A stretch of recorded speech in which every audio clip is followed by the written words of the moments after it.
Hello बच्चों, रेखा coaching classes में आपका स्वागत है।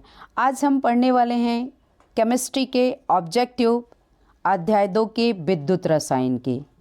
इनमें से 2 या 3 ऑब्जेक्टिव पूछे जाते हैं जो बहुत ही महत्वपूर्ण हैं, तो आप इन्हें भी लिखकर तैयार कीजिए। तो सारे चैप्टर्स के ऑब्जेक्टिव मैं डाल चुकी हूँ, तो आप इन्हें लिखकर तैयार कर लीजिएगा। जो भी ऑब्जेक्टिव डाउट होते हैं तो आप उन्हें सर्च करके गूगल से या किसी भी और बुक से मिला लीजिएगा और उन्हें सही करके भी तैयार कीजिएगा। ऐसा नहीं है कि अगर कोई क्वेश्चन में आपको डाउट है तो आप चेक नहीं कर सकते, तो चेक करिए और आगे के लिए आप बहुत अच्छे से तैयारी करिए। तो आपके पेपर की तैयारी आपकी हार्ड वर्किंग की जो प्रेजेंटेशन है वो आपका पूरा मेहनत पर डिपेंड करता है। तो आइए शुरू करते हैं हम ऑब्जेक्टिव की श्रृंखला। देखिए पहला प्रश्न क्या कहता है।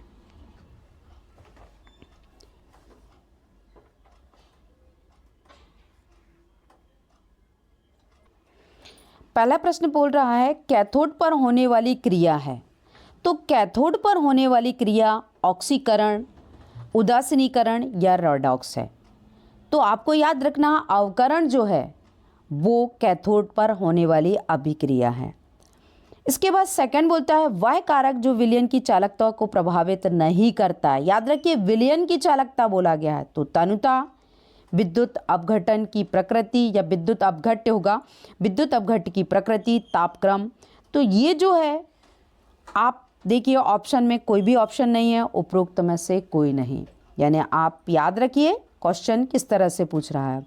इसके बाद बोल रहा है 1 फैराड विद्युत का मान, उसमें फराडे लिख गया है, तो आप 1 फैराडे विद्युत का मान क्या होगा। तो 1 फैराडे या 1 फैराड विद्युत का मान होता है 965000 कूलाम होता है।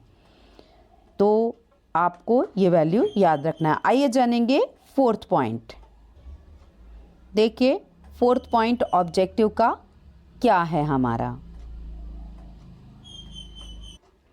4th पॉइंट कह रहा है संचयक सेल में प्रयुक्त होने वाला पदार्थ है। तो संचयक सेल में प्रयुक्त होने वाला पदार्थ कॉपर, सिल्वर, लेड और सोडियम। तो आप आंसर देखकर ही समझ गए होंगे कि लेड होगा। आप नंबरिंग सुधार लीजिएगा, 4 नंबर है वो। लोहे पर जंग लगने की क्रिया है ऑक्सीकरण, अपचयन या बहुलीकरण।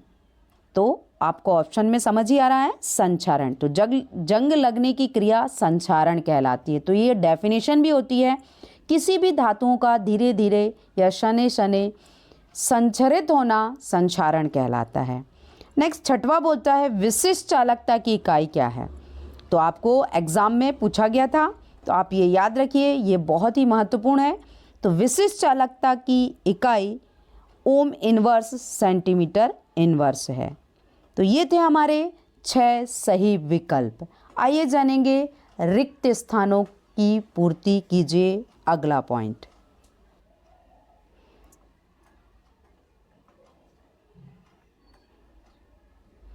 देखिए रिक्त स्थानों की पूर्ति कीजिए में पहला पॉइंट बोल रहा है तनुता बढ़ाने पर खालिस्तान चालकता घटती है। तो याद रखना है आपको विशिष्ट चालकता घटती है। नेक्स्ट सेकंड बोलता है एसिटिक अम्ल एक खालिस्तान विद्युत अपघट्य है। तो वो दुर्बल विद्युत अपघट्य है। नेक्स्ट थर्ड बोलता है विलयन का प्रतिरोध ताप बढ़ाने पर खालिस्तान है। तो आपको याद रखना है घटता है। नेक्स्ट 4th बोलता है मानक हाइड्रोजन इलेक्ट्रोड विभव खालिस्तान माना गया है। तो 0.00 माना गया है। 5th पॉइंट बोलता है वह युक्ति जिसमें रासायनिक ऊर्जा को विद्युत ऊर्जा में बदला जाता है उसे सेल कहा जाता है। तो ये सेल की डेफिनेशन भी होगी, ये 2 मार्क्स में भी आ सकता है कि सेल किसे कहते हैं। नेक्स्ट 6वां बोलता है वे पदार्थ जो जलीय विलयन में अधिक आयनित होते हैं कहलाते हैं। तो वो क्या कहलाएंगे, प्रबल विद्युत अपघट्य। तो इस प्रकार ये हुए हमारे रिक्त स्थान। आइए अब हम जानेंगे 3rd पॉइंट, एक शब्द में उत्तर दीजिए। देखिए हमारा 3rd एक शब्द में उत्तर दीजिए क्या बतला रहा है। हमारा एक शब्द का उत्तर दीजिए का पहला पॉइंट बोलता है दो इलेक्ट्रॉनों को संयुक्त करने पर प्राप्त युक्ति क्या कहलाती है? तो सेल कहलाती है। तो आपकी ये डेफिनेशन भी होगी, याद रखिए आप। दोनों का आंसर एक ही है। अभी इसके पहले भी हमने देखा था कि विद्युत ऊर्जा और रासायनिक ऊर्जा में जो परिवर्तन देखा वो सेल के द्वारा, और हम देख रहे हैं कि जो दो इलेक्ट्रोड हैं उनको संयुक्त करने की युक्ति भी क्या कहलाती है? सेल। इसके बाद सेकंड बोलता है विद्युत अपघटनी क्रिया जिन नियमों का पालन करती है वो क्या कहलाती है? तो वो कहलाते हैं फैराडे का नियम। इसके बाद थर्ड पॉइंट बोलता है वह अभिक्रिया जिसमें ऑक्सीकरण अपचयन साथ साथ होते हैं। तो जिस अभिक्रिया में ऑक्सीकरण और अपचयन दोनों साथ साथ होते हैं उन्हें हम रेडॉक्स अभिक्रिया कहते हैं। तो ये बहुत ही महत्वपूर्ण है। तो जितने प्रश्नों को मैं बता रही हूँ वो महत्वपूर्ण है, यानी कई एग्जामों में पूछे गए हैं। कई एग्जामों का अर्थ है ये कई सत्रों में पूछे गए हैं, तो आप उन्हें बहुत अच्छे से ध्यान देकर पढ़िएगा। आइए जानेंगे फोर्थ पॉइंट। हमारा फोर्थ पॉइंट क्या है? पदार्थ जो विलयन में आयनित होते हैं कहलाते हैं। तो जो आयनित होते हैं तो वे विद्युत अपघट्य कहलाते हैं। और फिफ्थ बोलता है नियम जिसके द्वारा अल्प विलेय लवण की विलेयता ज्ञात कर सकते हैं। तो अल्प विलेय की लवण की जो विलेयता है वो कॉलरॉस के नियम के द्वारा ज्ञात कर सकते हैं।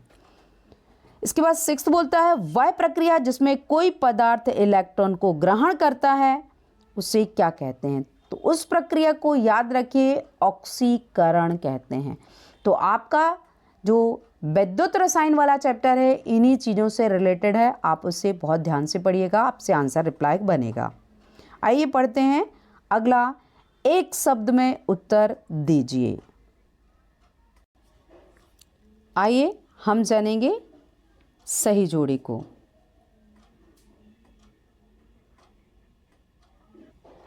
देखिए सही जोड़ी का आ खंड बता रहा है दुर्बल विद्युत अपघट्य को बताना है, प्रबल विद्युत अपघट्य को बताना है। इसके बाद संचारण, इसके बाद फोर्थ धात्विक चालक, फिफ्थ है मानक हाइड्रोजन इलेक्ट्रोड। तो आपको सत्य सत्य और सही जोड़ी 5 पॉइंट आएंगे, 5-5 नंबर के, और 3 ऑब्जेक्टिव 6-6 नंबर के, यानी 28 मार्क्स के ऑब्जेक्टिव रहेंगे आपके।